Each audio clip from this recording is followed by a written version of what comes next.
கூட்டத்திலிருந்து ஒருவர் இயேசுவிடம், போதகரே, சொத்தை என்னோடு பங்கிட்டுக் கொள்ளுமாறு என் சகோதரருக்கு சொல்லும் என்றார். அவர் அந்த ஆளை நோக்கி, என்னை உங்களுக்கு நடுவராகவோ பாகம் பிரிப்பவராகவோ அமர்த்தியவர் யார் என்று கேட்டார். பின்பு அவர் அவர்களை நோக்கி, எவ்வகை பேராசைக்கும் இடங்கொடாதவாறு எச்சரிக்கையாயிருங்கள். மிகுதியான உடைமைகளை கொண்டிருப்பதால் ஒருவருக்கு வாழ்வு வந்துவிடாது என்றார். அவர்களுக்கு அவர் ஓர் உவமையை சொன்னார். செல்வனாயிருந்த ஒருவனுடைய நிலம் நன்றாய் விளைந்தது. அவன், நான் என்ன செய்வேன்?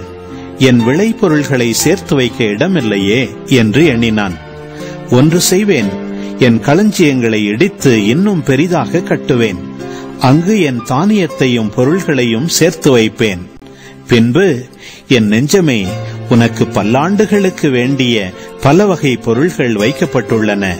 நீ ஓய்வெடு, உண்டு குடித்து மகிழ்ச்சியில் திளைத்திடு எனச் சொல்வேன் என்று தனக்குள் கூறிக்கொண்டான். ஆனால் கடவுள் அவனிடம், அறிவிலியே, இன்றிரவே உன் உயிர் உன்னை விட்டு பிரிந்துவிடும். அப்பொழுது நீ சேர்த்து வைத்தவை யாருடையவை ஆகும் என்று கேட்டார்.